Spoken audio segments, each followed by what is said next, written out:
numéro 127 au Jika, ni toangata numéro 119. Njime chabukeka, Hallelujah, chigale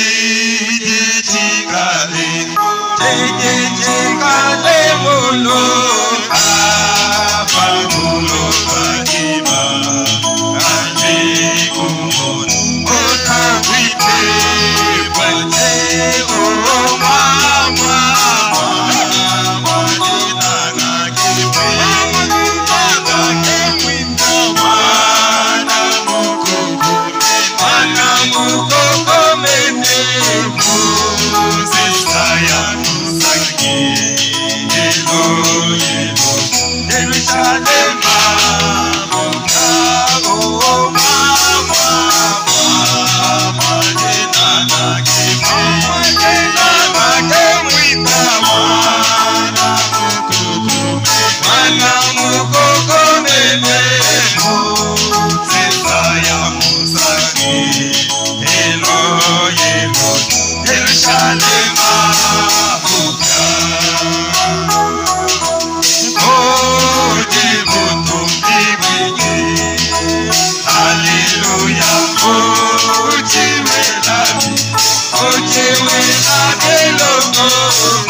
akesha nipe mobeno sante ake molo tato elevero chanye emekela mane tushiku anye usefu mobene mane bata mutoto akesha nipe mobeno wanye wakangambwela ndatone akena nyiso mumateye onyetebonga chanye manemenana ejabyosoboshe olande ngomwite yeye mona mubukola obyambengana menga kulubana chagateya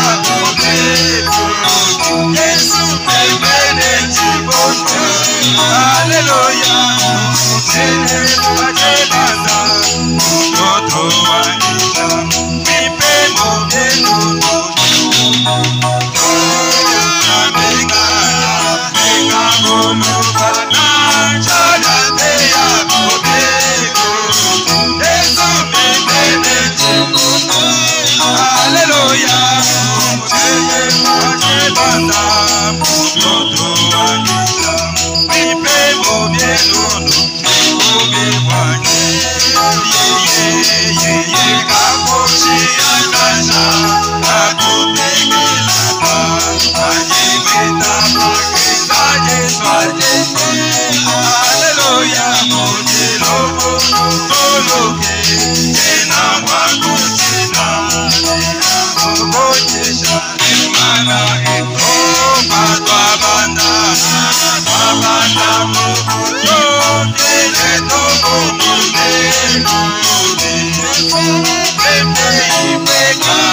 Hallelujah.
Hallelujah.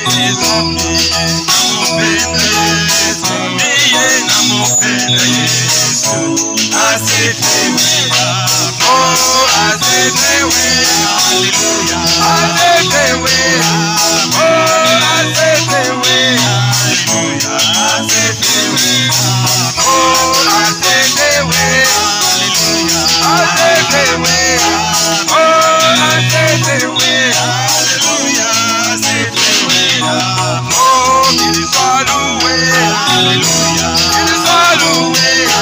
Oh, qu'il soit loué. Alléluia. Qu'il soit loué. Oh, à ton Jésus. Alléluia. À ton Jésus. Oh, Jésus soit tombé.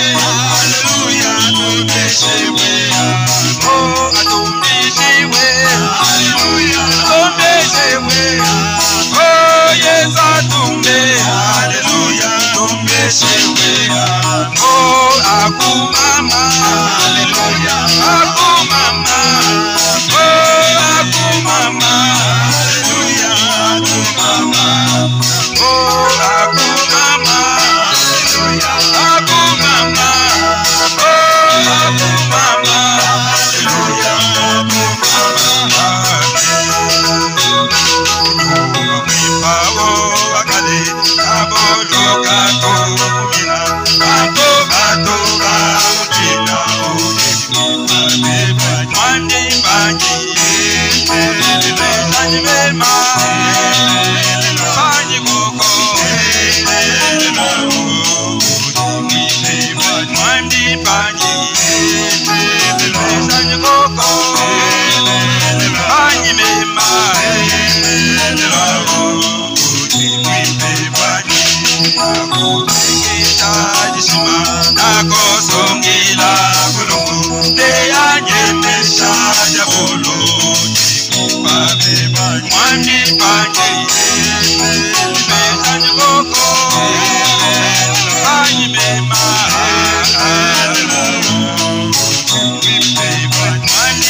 Ce soir dans le nom précieux de notre Sauveur Jésus-Christ.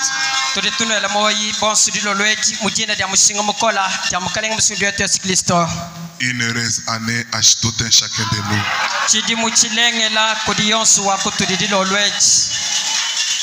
Ce n'est pas moi qui l'ai dit. Écoutez comment votre prophète, il vous souhaite une année.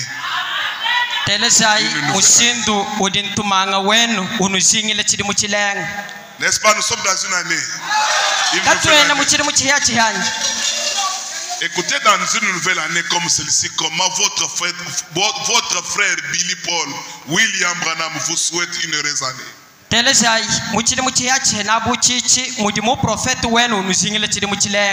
Nous sommes dans le sermon intitulé Apocalypse chapitre 4, première partie.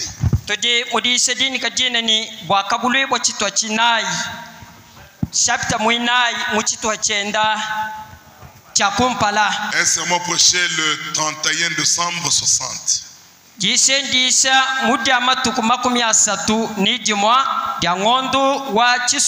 Au 15e paragraphe, William Branham vous souhaite une heureuse année. Il dit maintenant, J'aimerais dire ceci avant de commencer. Même moi aussi avant de prêcher. Je vais répéter le souhait de William Branham à votre faveur. Branham a dit, je souhaite à chacun de nous tous. C'est-à-dire chacun de nous, homme ou femme, est considéré dans ceci. Dites à ton voisin, écoute le souhait de William Branham.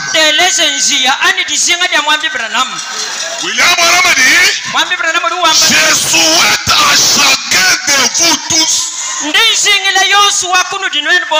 une année, l'année nouvelle la plus fructueuse.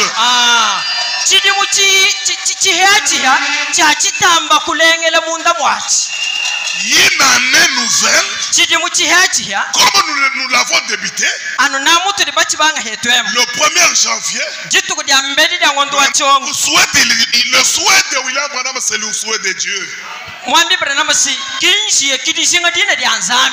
Il dit, je souhaite à chacun de vous tous l'année nouvelle la plus fructueuse, virgule, la plus bénie. C'est-à-dire s'il y a une année que je devrais être béni, c'est cette année de 2024 ici. Pourquoi? Parce que William Branham a dit que cela doit être l'année la plus bénie.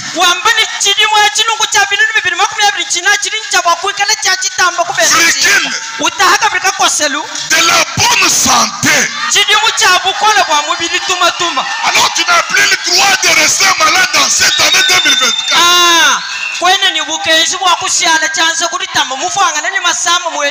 Ma soeur, cette année 2024, tu n'as plus le droit de rester malade.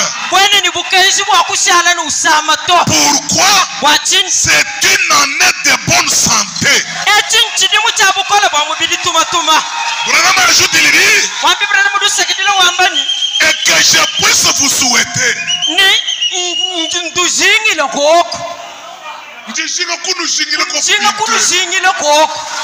Il ajoute, il dit, que Dieu soit avec vous.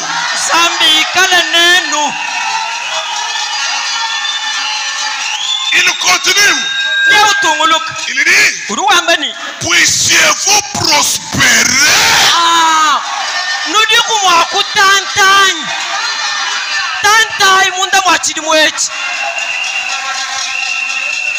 Branham ajoute, il dit, puissiez-vous prospérer à la fois physique, virgule, spirituel, financièrement,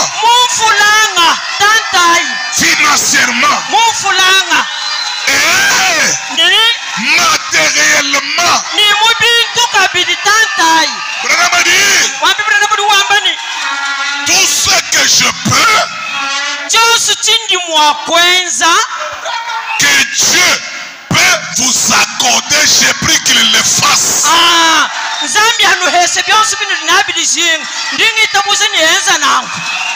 J'ai pris que Dieu le fasse pour vous.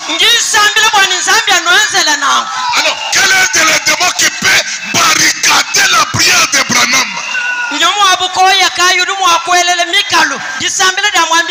Ou quelle est votre tante qui peut barricader le souhait de Branham? Alors soyez prospérés, soyez bénis, soyez en bonne santé, et surtout que Dieu soit dans votre âme.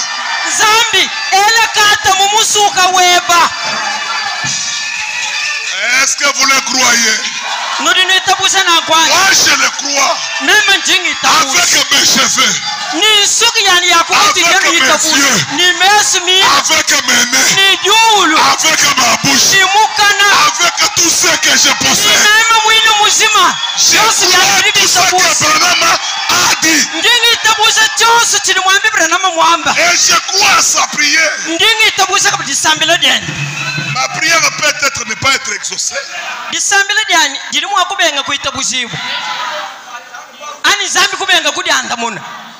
Dieu, même votre prière, Dieu ne peut pas un jour ne peut pas l'accepter et l'exaucer.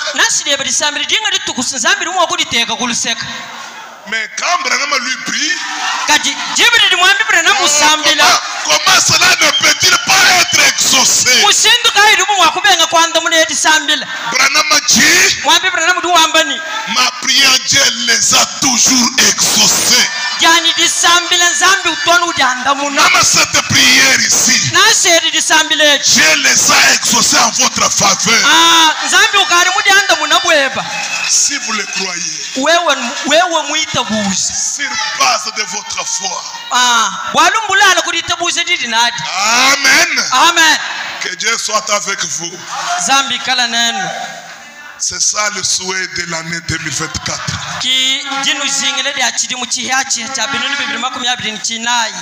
Depuis dimanche, depuis l'année passée, on parlait de quelque chose ici. Depuis l'an 2023, nous parlions d'être comme le bois de Cofer. C'est dans le même ordre d'idée que nous allons continuer ce soir.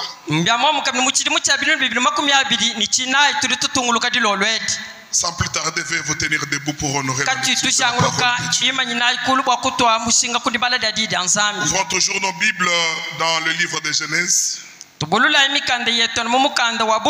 Genèse 6. 13e verset jusqu'à 14e.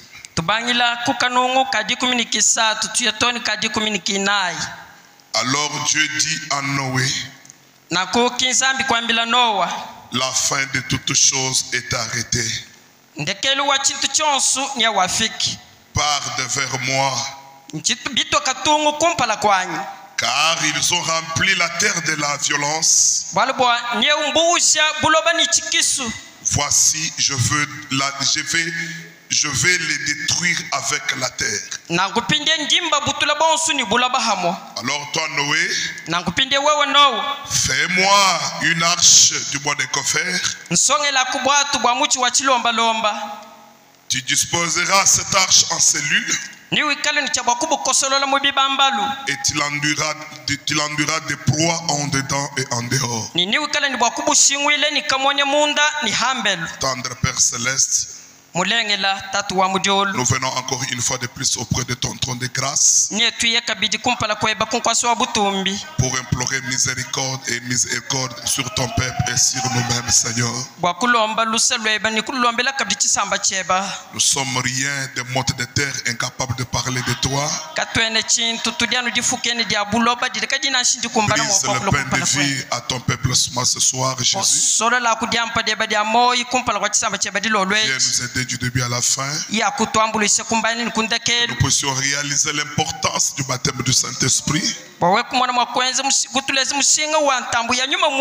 Révèle-nous cela dans sa profondeur, Père. Au nom du Seigneur Jésus-Christ. Amen. Amen. Veuillez vous asseoir. Et si quelqu'un était un peu attentif à notre exhortation ou à notre prédication, il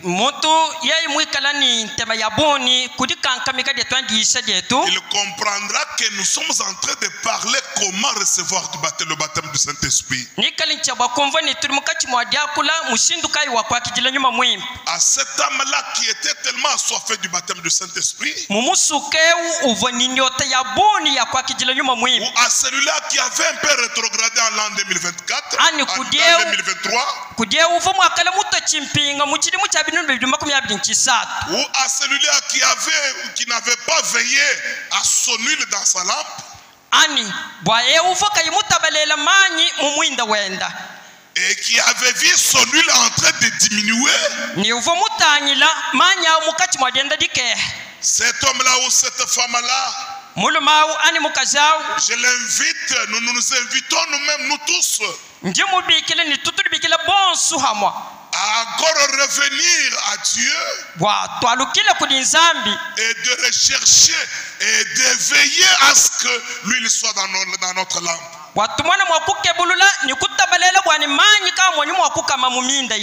L'huile, c'est le baptême du Saint-Esprit. Et si vous remarquez très bien, et quand Noé aurait terminé à façonner le bois de coffret,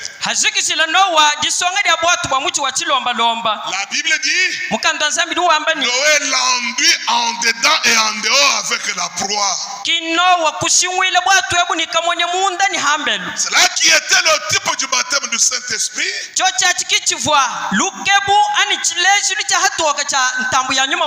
Qui devrait être appliqué dans le cœur de chaque croyant. Le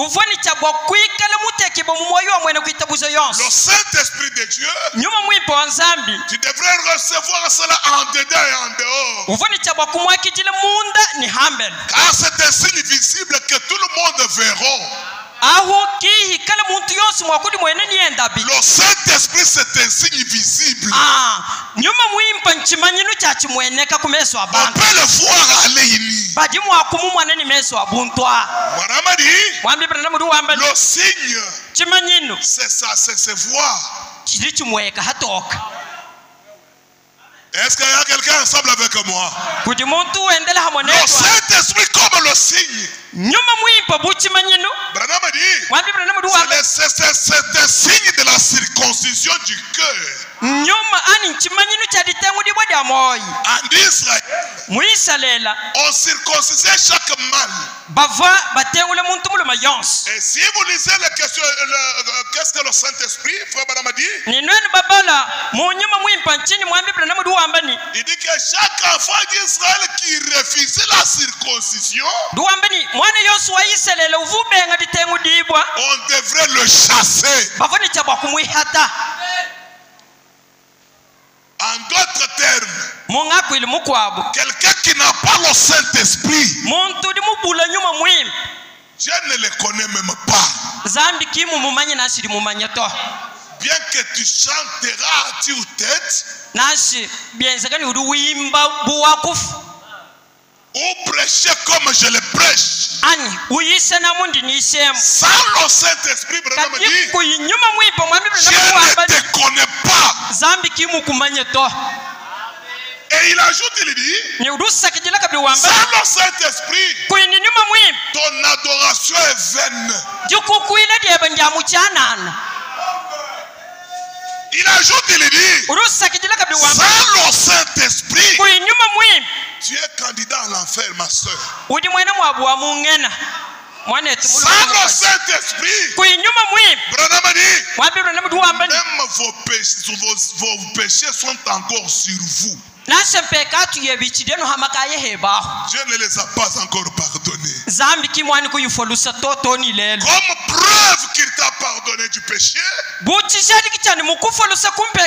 il va accréer votre foi en te donnant le signe. Comme preuve, ma soeur, que tu es pardonné de Dieu, que Dieu t'a admis au ciel. Comme s'il t'a admis, il te donne le signe. Token. Le signe là, en hébreu, on appelle token.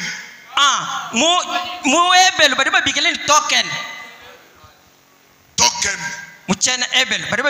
C'est un signe. Frère Branham ajoute, il dit c'est un avocat. Un avocat. Vous connaissez le rôle d'un avocat? Vous connaissez le rôle d'un avocat? Mais le Saint-Esprit est votre avocat. Le Saint-Esprit, Branham dit, le Saint-Esprit, il viendra en vous comme un bulldozer.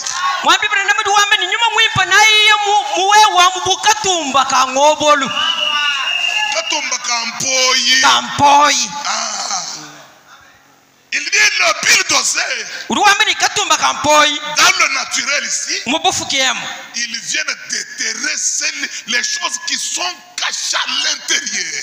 Katumba kampoi mwambi bro namu duwa mene mubufu kiemu kadiki yekele chikasu muishi kajomo na bionsu biakale bionsu bibiabi. C'est comme ça avec le Saint-Esprit de Dieu. Il viendra en vous. Il va déterrer tout ce qui n'est pas de Dieu et les mettre dehors. Toi, mon frère qui a été rétrograde l'an 2023, je t'invite ce soir à être comme le bois de Cofer afin de recevoir ce token, le Saint-Esprit de Dieu. Branham a dit que le Saint-Esprit,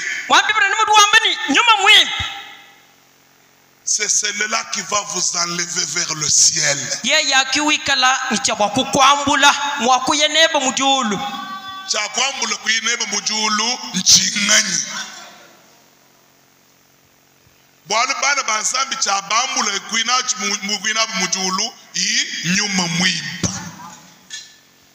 Branham a dit, nous sommes dans le sermon intitulé Qu'est-ce que le Saint-Esprit? Avant de continuer notre peut-être quatrième point, oui, que le bois de Cofer, c'est le bois qui a des pores. Nous y arriverons. Branham a dit, au paragraphe 9 et 13, Branham a dit, il dit que je veux que nous tous, est-ce que c'est nous tous? Quand Branham a dit nous tous, c'est nous tous.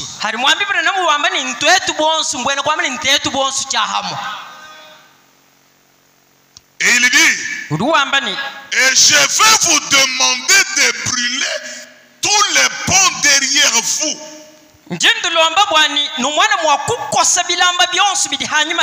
C'est-à-dire chacun de nous, homme ou femme, quand il va venir, quand elle va venir,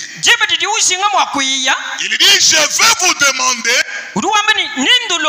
de brûler tous les ponts derrière vous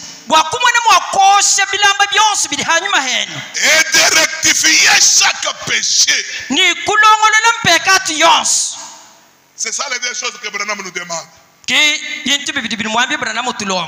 mon frère qui a la soif du Saint-Esprit, ma soeur qui a la soif du Saint-Esprit, Branham a dit, avant de venir dans ce genre de réunion, je vous demande de brûler tous les ponts derrière vous et de rectifier chaque péché, pour que nous nous abandonnions à ça, en y mettant tout notre cœur, toute notre vie. Nous devons venir ici dans le but de préparer nos âmes pour la venue du Seigneur. Au point 13, Branham a dit, l'autre soir, il devait être un peu à peu près minuit. C'était à peu près minuit. Mon épouse et moi, après rester debout plus tard que d'habitude à prier, à parler au Seigneur, d'un côté, de l'autre côté du bout de tabouret, d'un petit tabouret.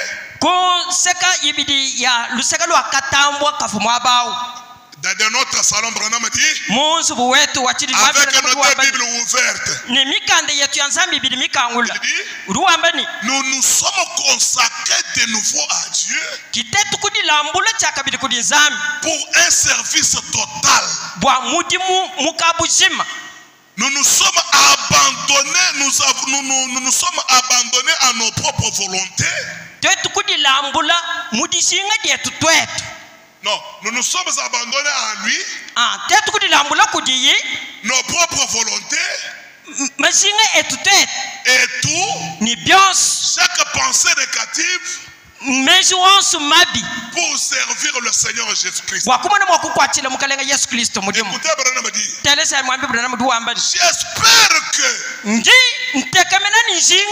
j'espère que ça a été aussi votre attitude à vous tous.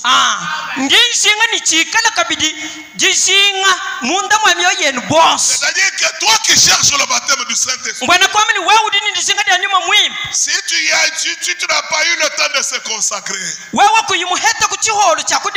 c'est ça le moment de se consacrer. Si tu n'as encore pas jeûné pour avoir le Saint-Esprit, c'est ça le moment de jeûner. Si tu n'as pas encore rectifié autre chose qui est venu dans tes pensées, c'est le moment ici de le rectifier. Si encore au-dedans de vous quelque chose de mal, l'époque qui voulait avec le monde, est-ce encore le mensonge? Est-ce quoi que ce soit? Branham dit, quand vous viendrez dans ce genre de réunion, quand tu viendras dans ce genre de réunion, ne venez pas avec les pots qui vous sont liés du monde. La première chose, ma soeur, brûlez tous les pots qui voulaient avec le monde. Rectifiez chaque péché qui vous lie. Et consacrez-vous. Branham dit, quand nous venons dans ce monde ici, nous venons avec des défauts comme j'avais dit le dimanche. Observez qu'un petit bébé quand il est né, qui a appris à cet enfant de se fâcher? Un bébé.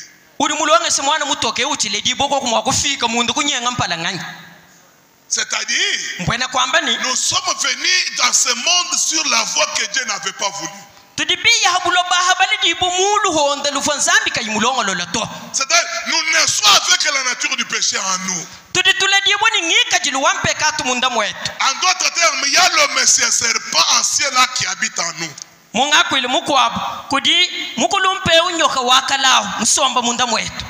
Branham dit, dans le cœur ici, il a dessiné des images au tableau.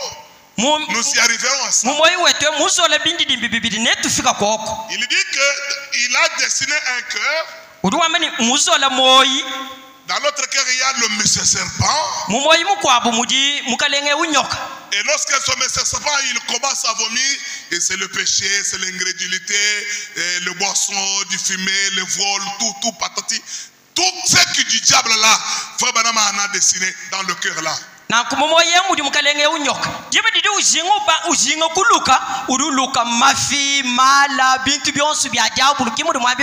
que dans ce cœur ici habite le monsieur serpent. C'est la nature que nous venons avec cette nature au monde ici. Et quand cette nature de Dieu nous appelle avec cette nature, ils veulent maintenant nous façonner. Est-ce que vous êtes ensemble avec moi? Avec la nature que tu as héritée de vos parents, de vos arrière-grands-parents.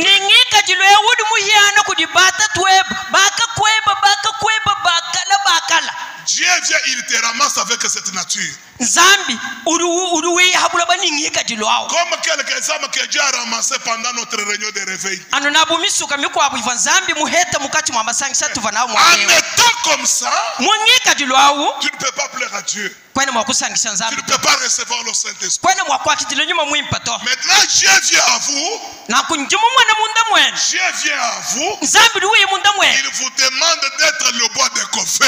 Ukulomba pinde bwani ushala muchi wachilomba lomba. Est-ce qu'il y a quelqu'un qui est ici où elle dort? Kuni muntu kampanda mwabe wanu dibalala. Est-ce que vous écoutez ce que je parle? Avec cette nature du péché en vous, Dieu vous a ramassé tel que vous êtes. Vous êtes venu au message. Maintenant la parole vous dit, soyez comme le bois décoffert. En d'autres termes, soyez la personne qu'on peut modifier avec la parole. En d'autres termes, soyez la personne que la parole peut manipuler, tailler et donner la forme de Christ.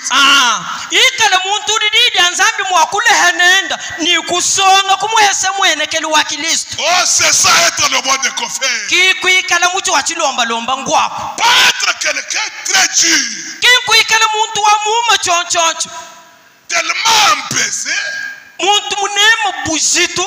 auquel la parole de Dieu ne peut jamais pénétrer dans son cœur. Être le bois de coffre, c'est être flexible, qu'on peut tailler facilement. Je suis venu ici pas pour construire les églises, mais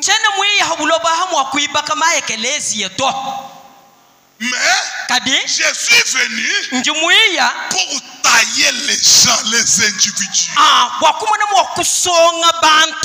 pour que ces individus soient à l'image de Dieu, pour que ces individus soient les lieux d'habitation du Dieu Tout-Puissant, pour que ces individus ici soient la demeure de Dieu, et soient dans une vie intime avec leur Créateur. C'est ça l'objectif pour lequel nous venons au message. Pour être taillé, pour être façonné, pour être modifié, enlever toutes les ordures du monde, enlever tous les défauts du monde, enlever tous les caractères de la famille, enlever tous les caractères de nos arrière-parents, pour que tu sois modifié, pour que je sois modifié, ma soeur. Soyez le bois de coffre.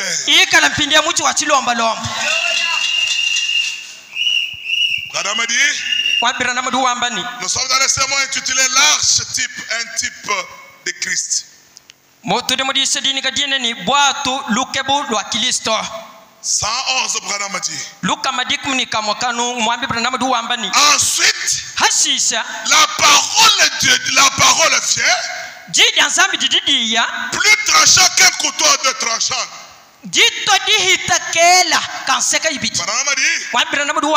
Elle bat cet arbre ici. Il bat cet arbre ici.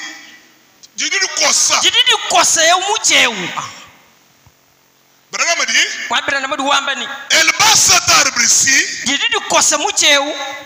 Le taille. Le coupe.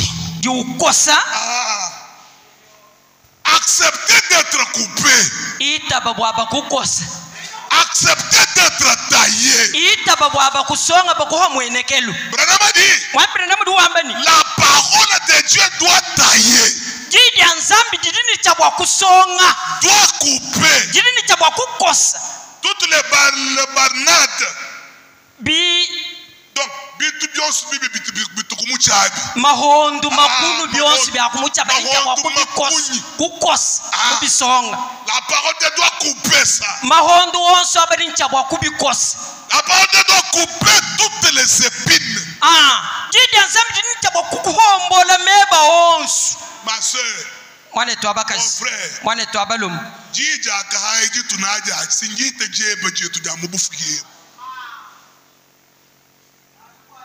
Ye mukufite ji yimunene bashala balele kwenu bakwabo. Couper tous les épines. Kukosa kuhombola meba onso. Madame dit, mwambira namadu wambani.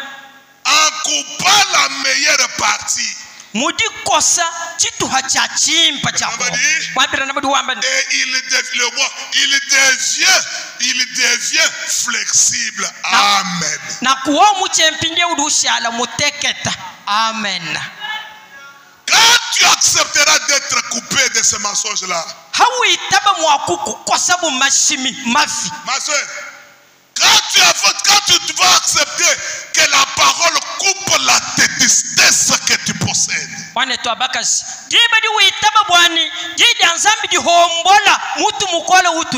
cette médisance-là, laissez la parole de Dieu couper cela.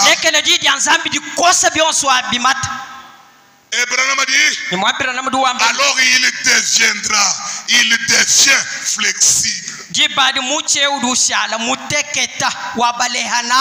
la main de Christ, le constructeur. Pour que tu deviennes facile à être taillé dans la main de Dieu, soyez le bon de coffre. Maintenant,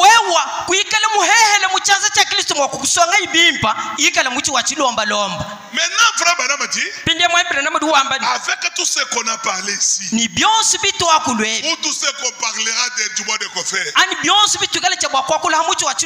cela vous fait désirer ardemment d'être comme le bois de coffre, où tu vas rester tellement dit.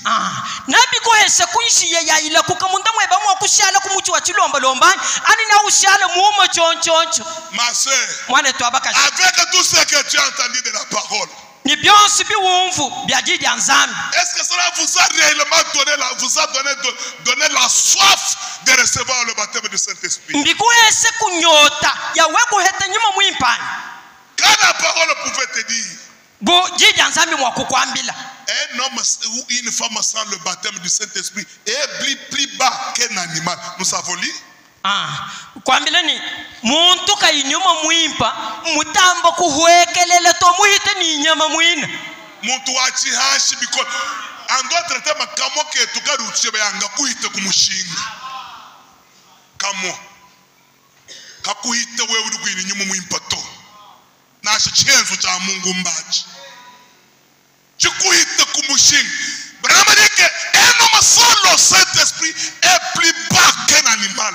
Wambibra namadu wambani muntu mubula nyuma muimpa munda mwenda mwachi hashi bikola mba muhita ni kudi mbuzi. Et au départ c'est un cochon. Je ne vous injurie pas, c'est vrai. Ici on ne peut pas vous amener quelque chose pour vous. Donc quand Branham dit qu'il est au départ un pécheur, c'est un cochon. Un pécheur, c'est un cochon.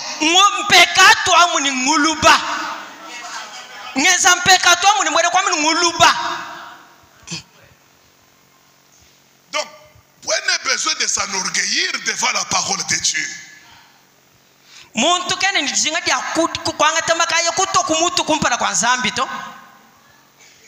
La parole de Dieu reste toujours la parole de Dieu. Et Branham dit qu'un homme sans le Saint-Esprit, sans Christ, donc il n'a même pas le salut.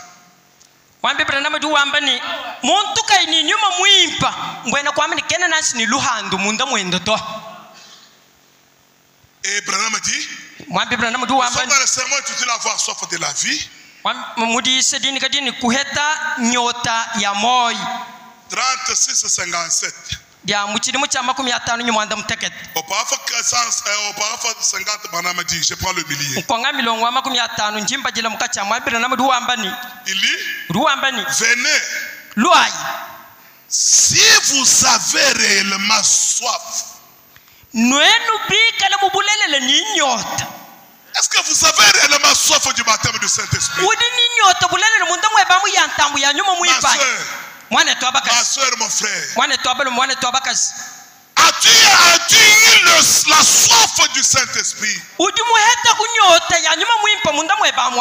dit, si vous êtes tellement assoiffé, venez si vous avez réellement soif, la soif.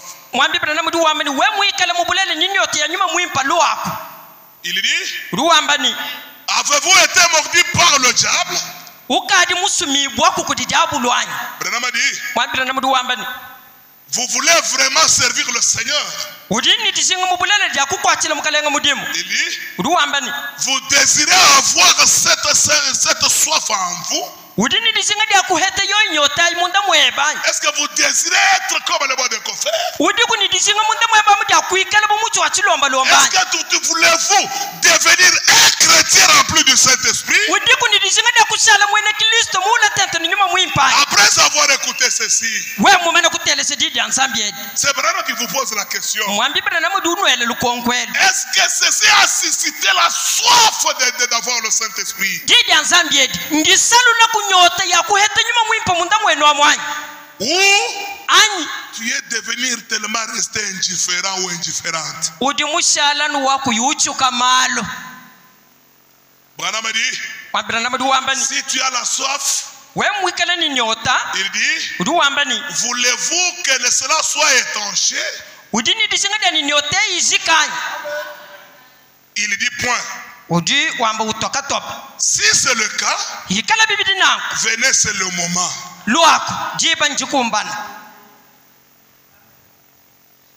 Mais toi qui saisis jusqu'alors, tu n'as pas encore eu la soif. Quand la parole de Dieu peut te réprimander, la parole t'a reproché de votre mauvais comportement, d'être une femme tellement têtue. Branham dit, où en êtes-vous arrivé au point que vous êtes tellement endurcis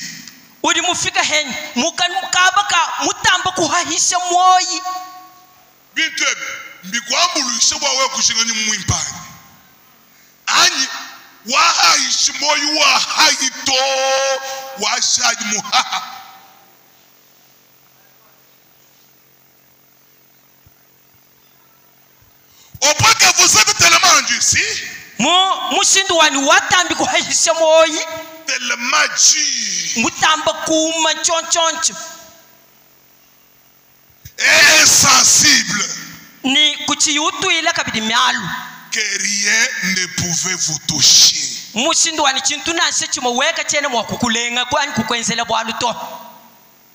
Même si on parlera de n'importe quelle manière, la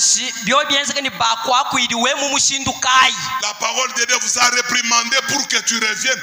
Toi, tu ne veux pas.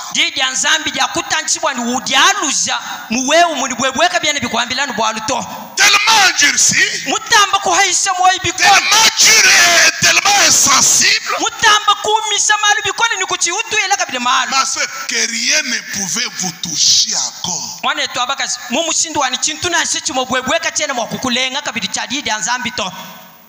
C'est cet état-là que tu es arrivé. Ou bien tu as eu la soif. Ce soir il y a des cas. Donc les hommes et les femmes qui veulent devenir comme le bois de Kofer, dans leur cœur, il y a la soif du baptême du Saint-Esprit. Dans leur cœur, ils soupirent, ils gémissent. Oh Seigneur, fais-moi comme le bois de Coffer. Oh Seigneur, je ne veux pas de cette vie médiocre. Je ne veux pas cette vie du péché. Mais de l'autre côté, l'autre cœur est tellement endurci, tellement dur, insensible, tellement insensible, que rien ne peut vous toucher. Toi, l'autre cœur qui est tellement indifférent aux choses de Dieu,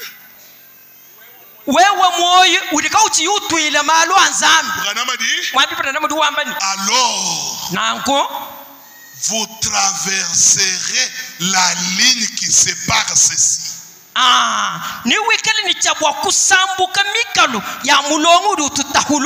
Une ligne qui sépare la vie de la mort.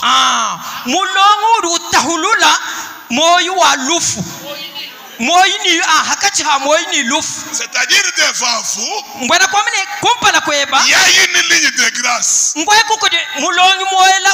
une ligne de démarcation. Cette ligne est que quand tu écoutes la parole de Dieu,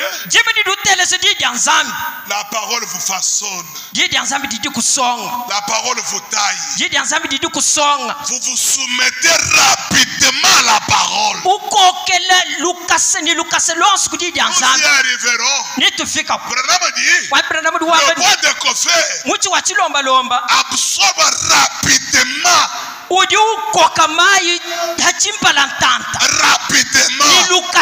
ce n'est pas avec retard. Rapidement. Tel que la parole sort, comme il est Coffer de sa nature, et il désire devenir comme Coffer, en lui il y a le caractère qui, lorsqu'il écoute la parole, elle s'y arrange du côté de la parole rapidement. Mais toi qui, la parole de Dieu ne trouve pas place dans votre cœur,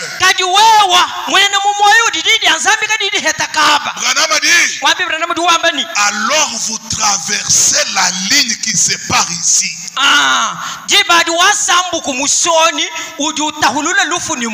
Il y a une ligne qui sépare. De l'autre côté c'est la grâce, de l'autre côté c'est le jugement. Et c'est pour toujours.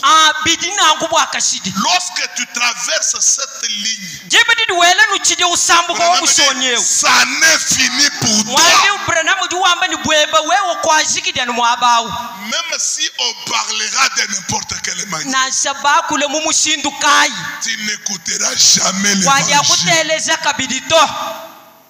On t'a trouvé l'oreille que celle-ci va rester pour toujours esclave. En Israël, lorsqu'on sonnait la trompette de jubilé,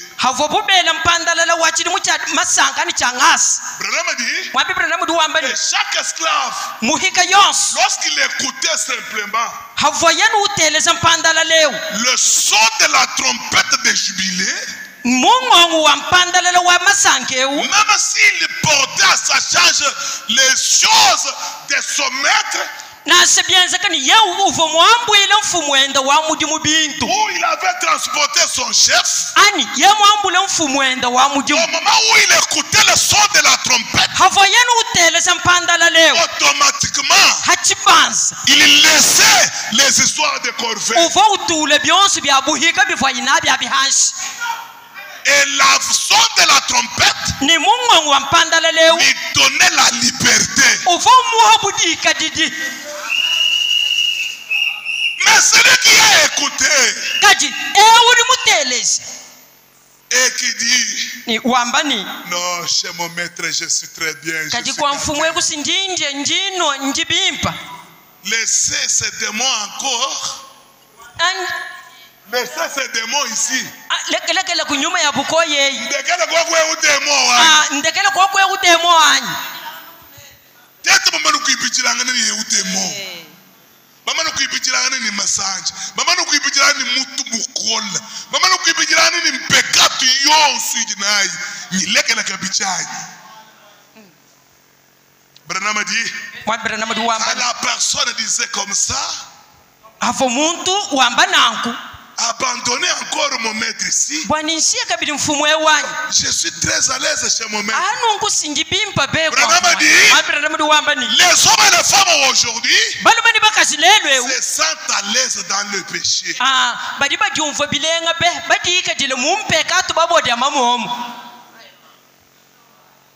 Ils se sentent à l'aise dans le péché.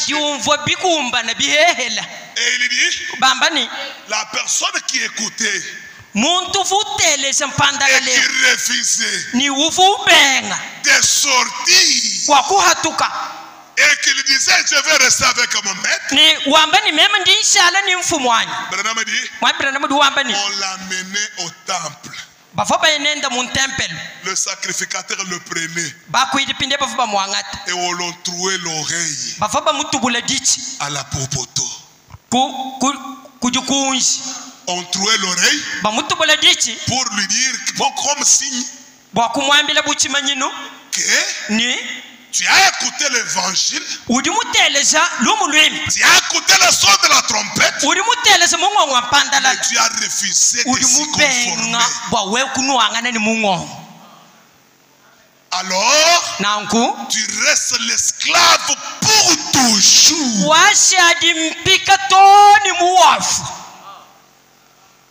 Na shabalo kwela mpalulu donc mwado ampandalele wachiti muchukwa weru mwenu kushala mpika wajabu lukashiji wachinga bwali mubenga chitichi chanzambe chikwambila bwakwezi. Branham dit, et vous êtes séparés. Vous avez traversé la ligne de démarcation. Mon frère, ma soeur, il ne faut pas toujours endurcir votre cœur. Quand la parole de Dieu te dit sépare-toi, séparez-vous. Quand la parole de Dieu, soyez le bois de coffre. Soyez le bois de coffre. Quand la parole de Dieu, soyez flexible. Soyez flexible. Ne résistez pas. Si vous résistez, gare à vous. Branham dit, ajoute, il dit. Il dit que le bois de gopher, c'est le bois qui est poreux. Mais comment je dois être poreux comme le bois de gopher? C'est le bois qui a des petits trous. Poreux, ça veut dire le mot poreux veut dire celui qui a des pores, qui a des trous. Ou de petites ouvertures. Ou de petits trous. Ou de vides.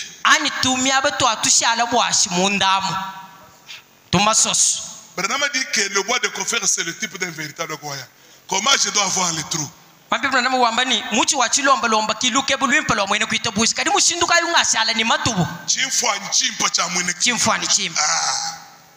Mais comment je dois avoir les trous? Frère Branham dit, nous sommes dans le sermon intitulé être persévérant. Un sermon prêché le 23 6 52 et 62. Oui,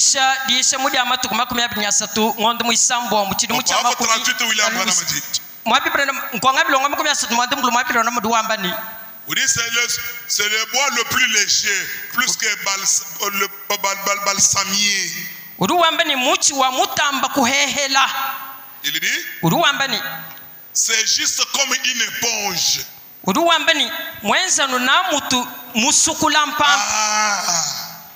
C'est comme une éponge. C'est tellement léger que vous pouvez en soulever une grosse porte. Il dit, vous pouvez en soulever et tenir cela d'un seul main.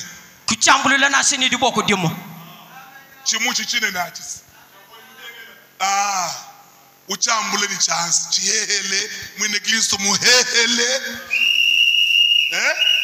mwine Kristo muntu muhehele katuni bushututo chichenza bushutu bwa mwine Kristo awigara arumuso wigale bushutu natulumwana chichenza bushutu bwa mwine Kristo karibu achilomba lomba chochi chihehele mwine Kristo muntu muhehele kene ni bushutu bwa mpekatu to mpekatu niwenza muntu bushitu. Amen. Amen. Hadi wenda urumanye mumoyi webe mukweli jitalala to. Bwa mwanza mpekatu njijumvona ni njini bushitu. Amen. Hele shara chilomba lomba. Angata bushitu bwe baba tu lokumakasa bakwamwila nabo. Uruwenda wenda ni bushitu bwa chingani. Simyeza bumuntu mu mashini. Muntu mubwela mu mashini mukaminyo kanene kari kwambula kabiri muka muye mu mashini kari kwambula bushitu uteka mu muntu sibaba kutayela mu mashini mne muntu kaye mashini malongolo loba kukwambule bushitu kukwambula ni wewe kari wachi yambukile bushitu ebo nchinganyi muntu mujulongolo loba kukwambule bushitu ukwambile ni lwako ni mashutu ebawu watulo kumakasani muntu mujulongolo kari bushitu abo uriwendera mu bichimu ni bichimu bwachinyi. Mon frère, quelqu'un qui est disposé à prendre ta charge, cet homme-là vous le connaissez? Le Seigneur Jésus-Christ. Très disposé. Il vous invite même ce soir. Venez avec vos charges. Venez avec vos péchés. Mais vous refusez pourquoi? Pour être lourd. Non. Vos faire est très léger. C'est quand tu es léger que quelque chose viendra vous enduire pour que tu sois fort.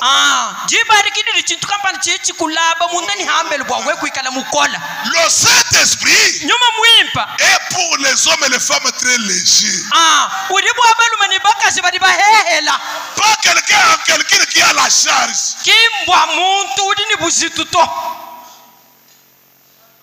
Branham a dit, on peut le transporter avec une seule main. Branham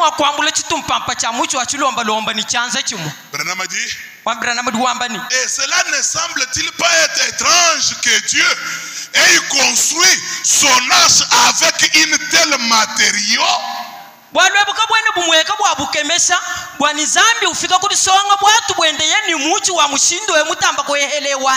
léger comme ça.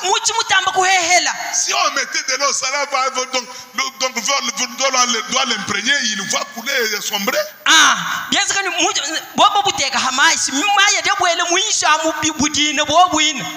On va y arriver. Branham a ajouté, il dit, et quand on versait cela à l'intérieur,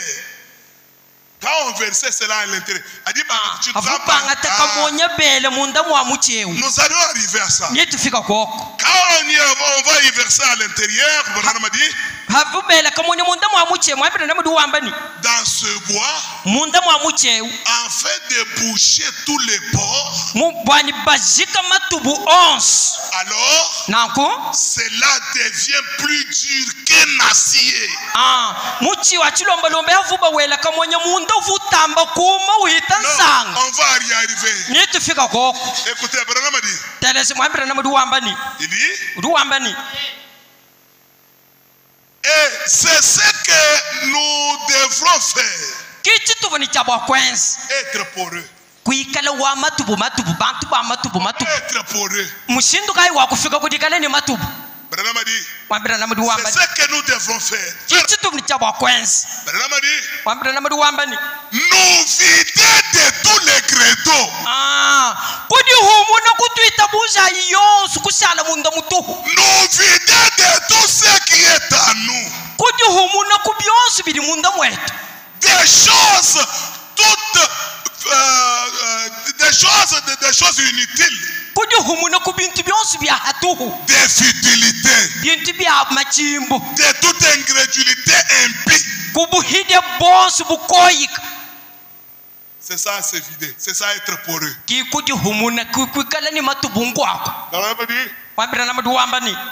Comment tu dois te vider et comment tu dois avoir des porcs? Quand tu vas te vider. L'endroit où il y avait le mensonge, tu te vides. Tu jettes dans la mer de l'oubli. L'endroit où il y avait le mensonge, c'est le vide. Est-ce que vous êtes ensemble avec moi? L'endroit où il y avait le vol, tu te vides. Tu les jettes dans la mer de l'oubli. Reste une vide. Là où il y avait la sorcellerie,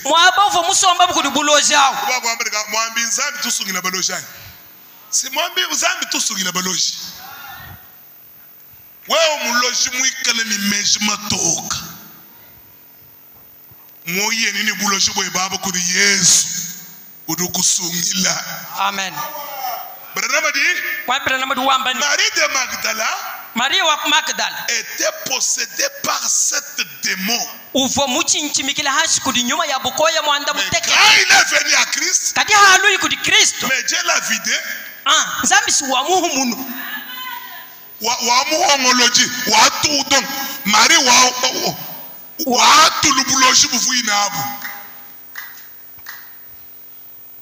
Dieu sauve. Dieu délivre. Dieu fait de grâce à ses enfants. Là où il y avait le péché dans votre cœur, il doit vider ce péché-là dans votre âme. Et le jeter dans la mer de l'oubli. L'endroit où il y avait ce péché-là, reste une vide. Alors tu deviens. Alors tu deviens. Alors tu deviens. Poré wa matubu. Et quand tu deviens poreux, tu es en mesure de recevoir le colophane. À la personne qui s'est vidée est disposée maintenant de recevoir la proie. Mais la personne qui ne s'est jamais vidée, c'est vidé, c'est-à-dire c'est repentir. À les faire sortir du dehors tout ce qui n'est pas de Dieu. Est-ce le mensonge? Est-ce le vol? Est-ce la tétitesse? Videz-vous. Et ayez des porcs dans votre cœur.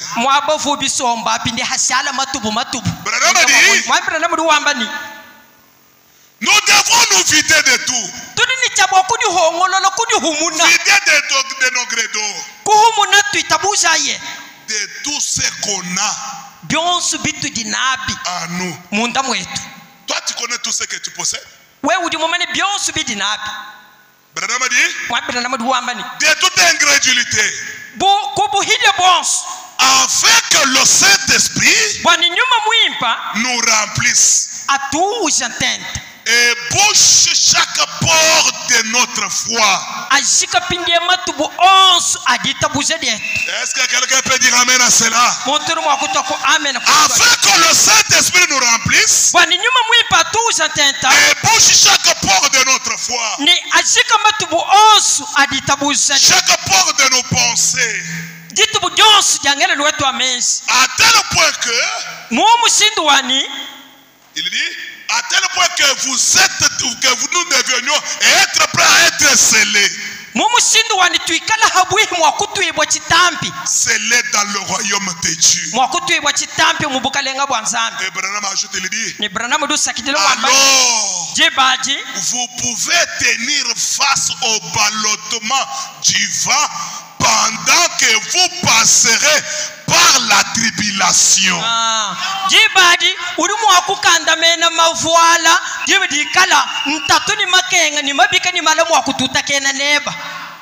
Mon frère, ma soeur, pour que tu résistes au ballottement de vagues, parce que votre vague peut tanguer et passer par une zone de turbulence. Quand le diable va te faire passer par là, ton petit bateau va tanguer. Est-ce que ça va résister? Pour que ça résiste, videz-vous. Et que le Saint-Esprit entre, c'est alors que tu vas résister. Le moment difficile sera là. Quand tu vas passer par les épreuves, quand votre petit bateau va être tangué, pour tenir face à cela, il faut que tu sois rempli.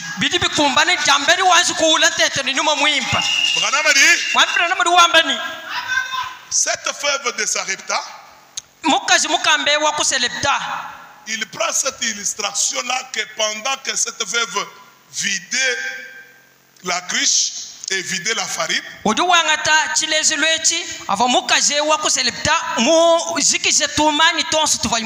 le serviteur de Dieu, plus que cette femme s'est vidée, elle vidait. Pendant qu'elle vidait la cruche, c'est alors que Dieu venait remplir. Pendant qu'elle vidait la farine, c'est alors que Dieu était prêt de remplir encore. C'est-à-dire, plus vous videz, plus Dieu vous remplit. Plus vous vous répandez, plus Dieu devient plus meilleur pour vous. Car la repentance, c'est la porte du ciel. Plus vous enlevez la mondanité, plus vous vous rapprochez plus près de Dieu. Plus vous vous séparez du monde, plus le ciel devient si réel pour toi. Alors, prenez la décision de se vider. Branham a dit, nous sommes dans le sermon intitulé Les esprits séducteurs. 124, Branham a dit, elle est entrée, on parle de cette fève-là. Elle est entrée, elle s'est mise à se vider. Elle s'est abandonnée. Elle a abandonné ce qu'elle avait pour pouvoir avoir de plus. Est-ce que nous nous pouvons bien parler? Elle s'est abandonnée et elle a abandonné ce qu'elle avait pour pouvoir en avoir plus.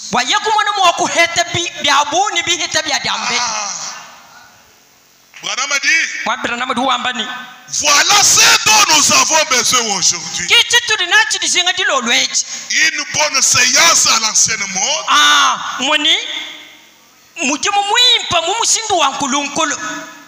Où on va abandonner ce qu'on a.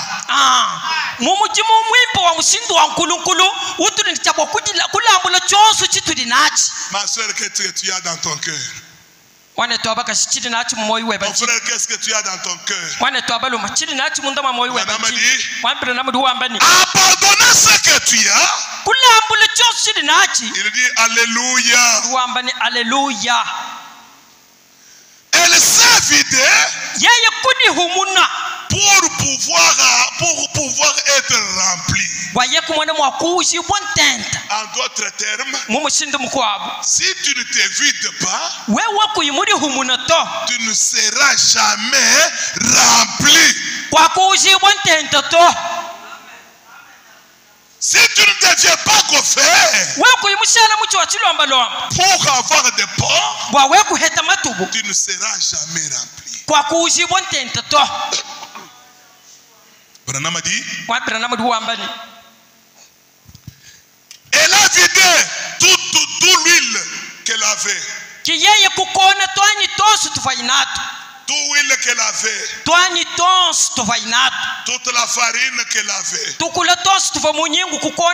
Pour le prédicateur et pour le homme de Dieu. William Branham a dit, et quand elle a eu tout vidé là-dedans, mon frère, ma soeur, quand tu vas te vider de tout ce que tu possèdes là-dedans dans votre âme,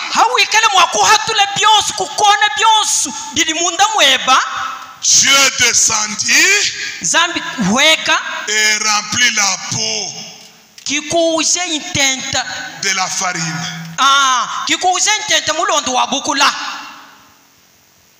Quand elle a tout vidé, mon frère, ma soeur, quand tu vas vider ton âme, quand tu vas enlever tout ce que Dieu ne possède pas, c'est alors qu'il viendra vous remplir. Branham a dit, 125, il dit, je dirais ceci aujourd'hui. Si les hommes étaient prêts à se vider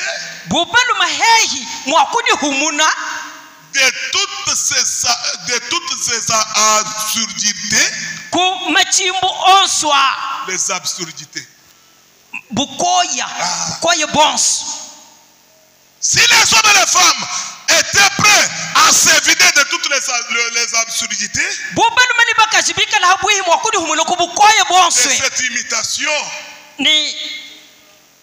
de cette imitation du christianisme, de cette excitation, et laisser le Saint-Esprit prendre la place, un réveil prendra naissance. En d'autres termes, on n'a pas le réveil à l'ancienne mode. Pourquoi? Parce que les hommes et les femmes refusent de se vider. Branham a dit, cessez vos sourdités. Venez à la parole de Dieu. Videz-vous pour pouvoir être rempli. Videz-vous, ma soeur. Pour que tu sois rempli du Saint-Esprit, il y a une condition. Quelle est cette condition? Videz-vous. Lâche prise. Lâchez prise. Lâche prise. Lâche prise. Et Dieu aura de l'emprise. Est-ce que vous écoutez Branham? Lâchez les choses du monde. Lâchez le péché. Lâchez toutes les idioteries là.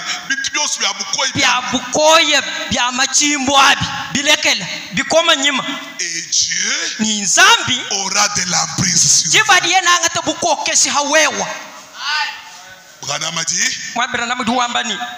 videz-vous et Dieu vous remplira.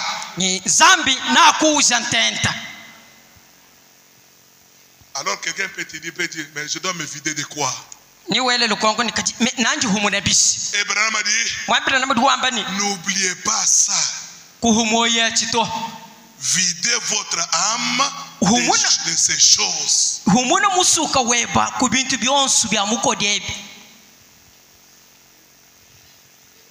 Au 152, Branham a dit toujours dans le même sermon. Là, il dit videz-vous du fait de parler en mal des autres.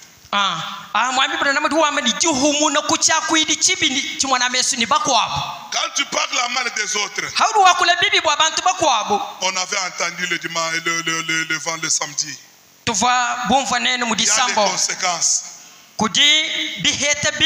Branham a dit, videz-vous de toutes ces choses. Videz-vous de dénigrer quelqu'un.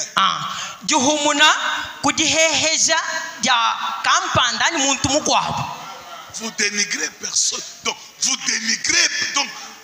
Donc sans cause, vous les dénigrez. Que ce soit votre soeur, que ce soit votre frère, et vous oubliez que c'est le corps du Seigneur. Vous les dénigrez comme ça. Madame a dit, c'est mal, frère. Ne faites pas ça. Écoutez, ça finira par empêcher d'entrer dans la terre promise.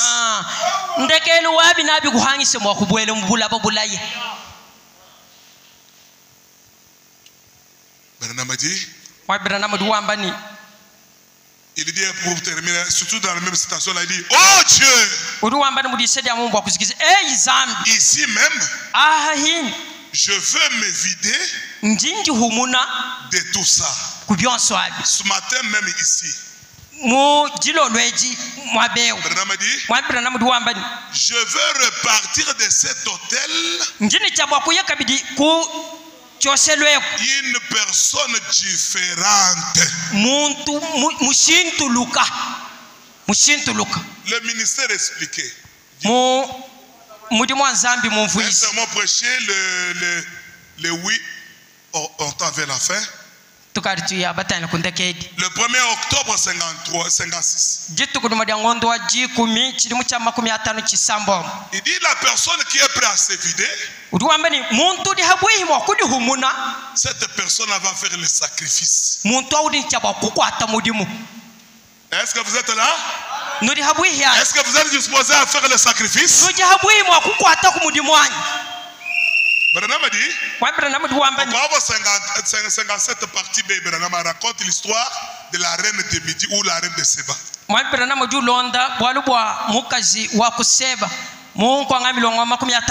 d'autres sermons, Branham dit que cette femme-là a pris des risques pour faire la route à pied pour aller voir la sagesse qui était dans Salomon.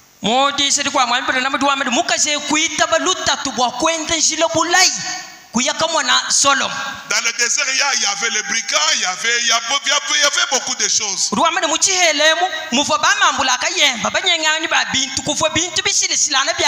comme elle avait soif, comme quelqu'un a la soif ce soir, comme quelqu'un ou quelqu'un qui a la soif ce soir, elle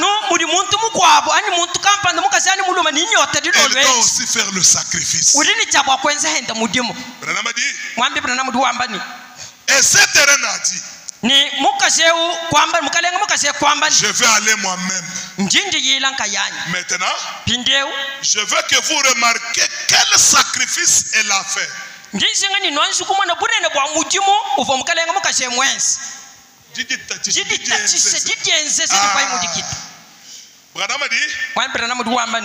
Lorsque vous venez à Dieu, lorsque chacun de nous veut venir à Dieu,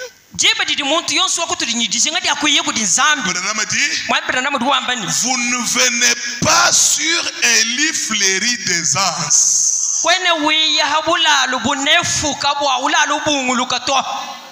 Tu veux recevoir Dieu? Qui veut recevoir Dieu? Branham dit, tu veux recevoir Dieu? Tu veux aller chez Dieu? Chez Dieu, on ne parle pas sur un lit fleuri d'aisance.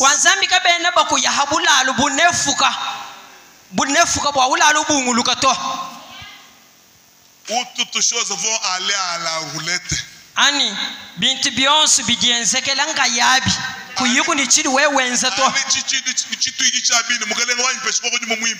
Au nom de Jésus-Christ, amen. Alléluia.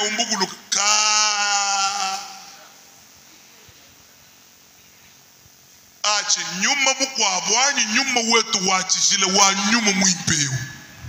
Uvo Branham muyoba mukenga wa kumuheta.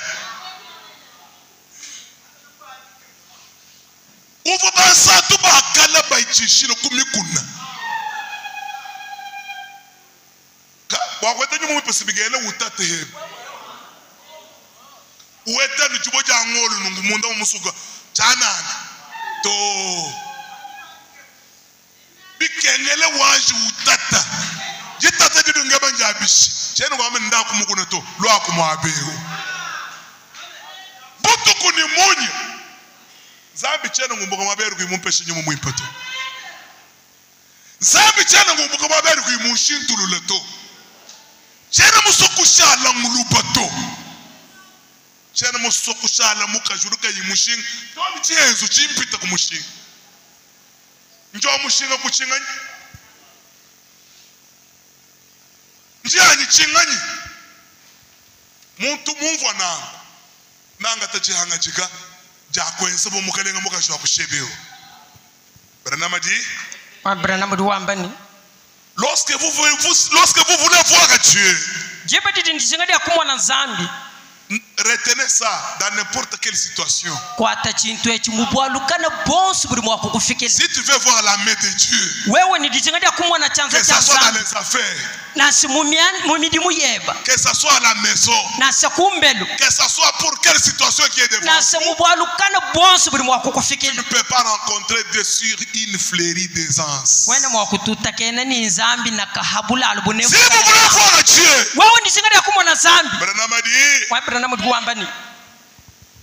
vous ne venez pas sur une lit fleurie d'aisance. Vous devez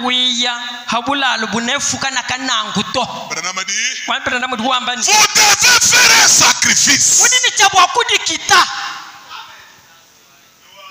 C'est le chemin. C'est le chemin de la mort. Tu dois mourir.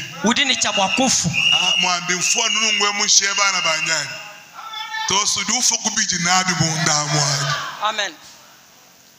Fwa kukubu kukumema ka memo wabakwa mulumba memo wabakwa kalonji memo wabasela bahungile chimwenga ni chikocha kumulonda nachi fwa kukumema mema afwa memo wabakamba umwene nangu bwachi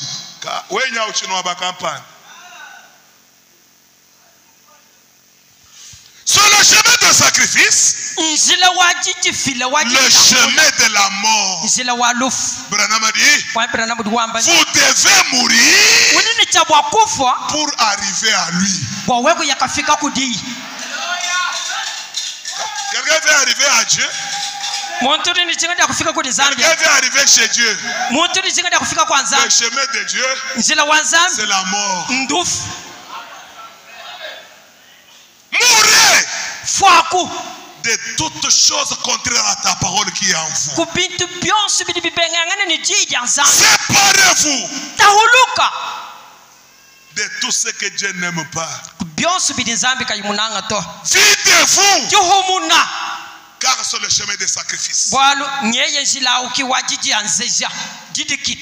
vous devez mourir pour arriver à Dieu, pour arriver à lui. Branham a dit, vous devez oublier tout ce que vous avez déjà connu,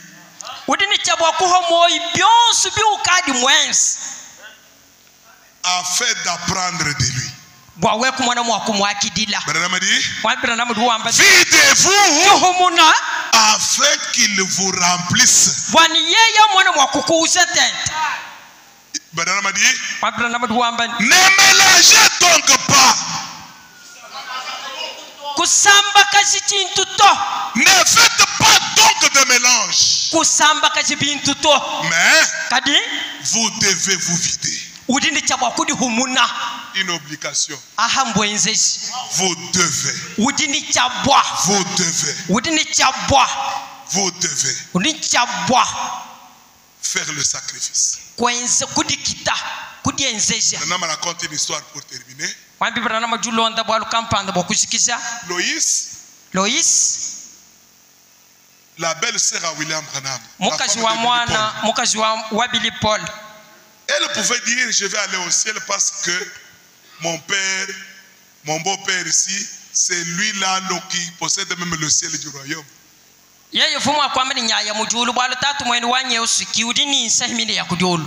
Une portion du ciel lui a été donnée.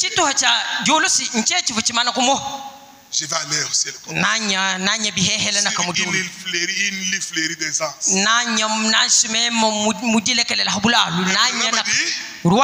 Loïs, ma belle-fille ici, elle a cherché le Saint-Esprit, elle a prié, elle a jeûné, à tel point qu'elle a manqué même la force de se tenir debout.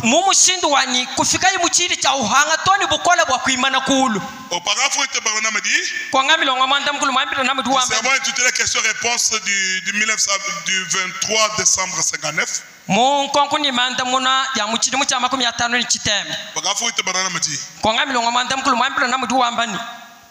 Il dit, je voudrais que toute l'église reçoive le Saint-Esprit. Ça, c'est le souhait de Branham. En d'autres termes, tu dois sortir de la porte ici, n'importe quelle porte, avec le baptême du Saint-Esprit. Mais si tu n'en as pas, Branham te dira il faut faire le sacrifice pour en avoir. Il dit maintenant, elle a cherché, elle parle de Loïs. Elle a cherché le Saint-Esprit. Elle a gêné au point qu'elle ne peut pas se tenir debout en gênant ou en priant pour recevoir le Saint-Esprit. Donc, elle a perdu même le kilo. Elle a même manqué la force de tenir debout. Le fait de gêner, de prier. Car c'est le chemin des sacrifices. Est-ce que tu peux aussi te sacrifier? Tu peux prendre la journée de demain, la journée de le lendemain, et le samedi matin venir réclamer le baptême du Saint-Esprit. À celui-là qui est soif, premièrement, commencez à arranger votre vie. Rectifier ce que tu devrais rectifier. Arranger pour ta vie. Arrangez votre maison pour que le Dieu de gloire vienne entrer dans votre maison. Je vois dans ce monde ici, si le président Félix pourrait venir ici à Bangandajik ici, vous verrez quoi, peut-être ici on a qui? L'athée. Il va faire ça long à l'entrée de la ville pour que quand le président vient, il voit qu'il y a un peu, on va mettre un peu de chaume partout, on va arranger, on va peindre peut-être l'endroit où il doit faire le meeting. Urincha bwa kulongolwesa nzila muzimeu bajima benza salongo bakeba malala basa toni mwabudi bo bakenzela podium wa balongo basa bilongo mbwachini duwenze byonswa parce qu'il y a quelqu'un de grande valeur qui veut venir. Bwalu kudi kampanda wa mushinga wa bulu udini chabwa kwiyi. Il ne peut pas venir si un endroit souillé. Kene mwakwiyi hamwabwa bukoyo un endroit sale. mwabwa buchafu. Est-ce que vous êtes ensemble avec moi? Le samedi, le roi du ciel veut entrer dans l'âme de quelqu'un. Mais prépare ton cet endroit-là, afin que tu sois en mesure de le recevoir. Videz votre âme. Déchargez-vous sur lui. On n'y arrivera pas. On a posé la question à Branham, pourquoi les gens ne reçoivent pas le Saint-Esprit? Je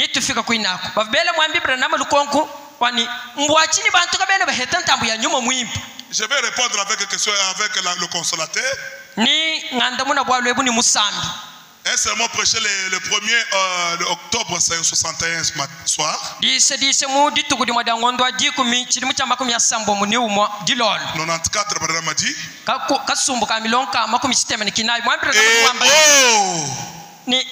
Combien les chrétiens peuvent l'absorber?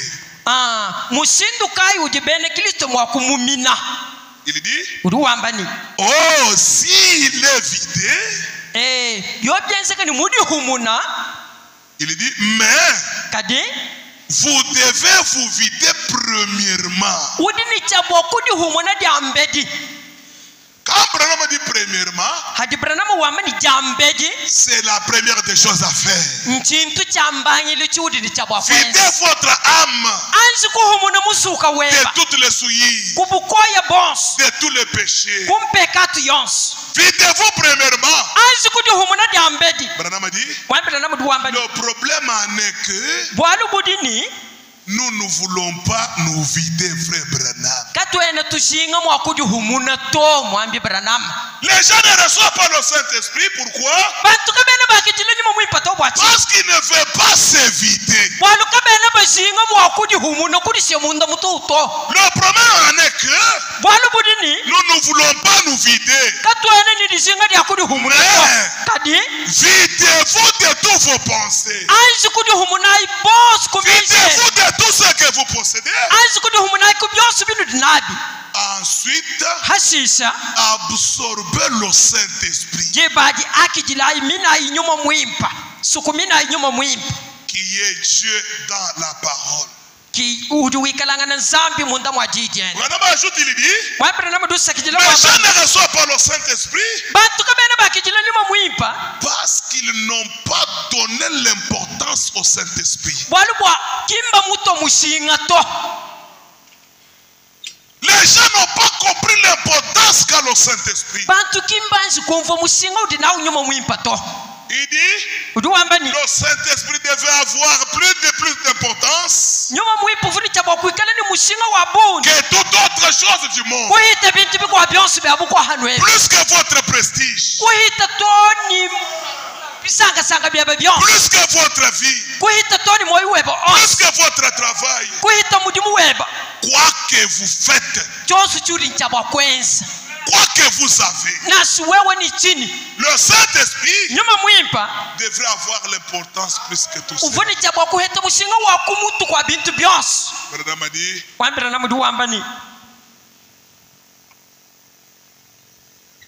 Ne voudrez-vous pas vous arrêter? Ne vous arrêtez pas jusqu'à ce que vous l'ayez. Vous devez le recevoir. Il dit, le Saint-Esprit, les autres disent, oh frère Branham, j'ai peur. C'est que je vais perdre mon travail. J'ai peur de mon mari. Même quand on tombe les bois, même quand on déboire le mujumu, Branham Ruambani, Chamushin, Mujumuani, Nyuma Muipa. Chamushin. Njibaka jebanye nyuma mwimba. Oh memu katondele mukaja njibaka dijifu. Cha mushinga. Njibaka jeba uye munge nanyi. Anyi mushinga wa nyuma mwimba muntaba moywe.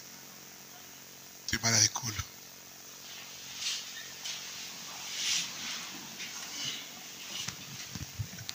Barnamati. Wai Branham wambani. N'ayez peur de rien. Mais laissez cela prendre la première place.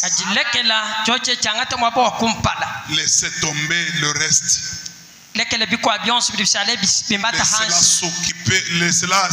Laissez cela occuper la première place.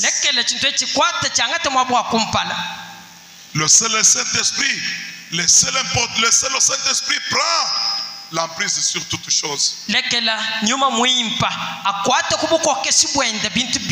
Et soyez poussés à bout.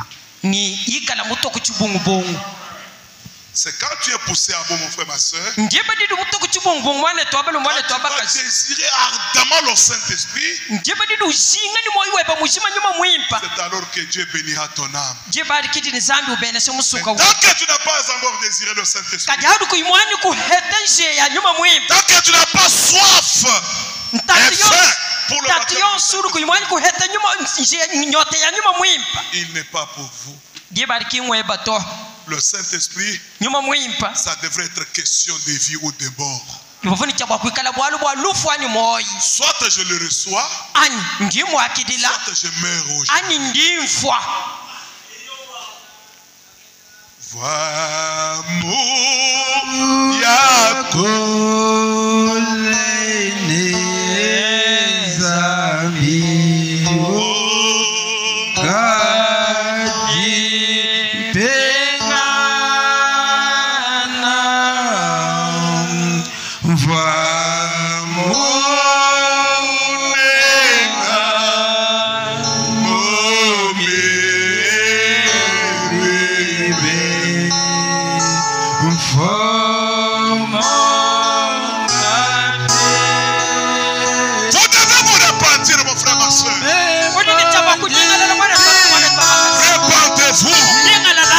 Le Saint-Esprit est ceux qui se répandent.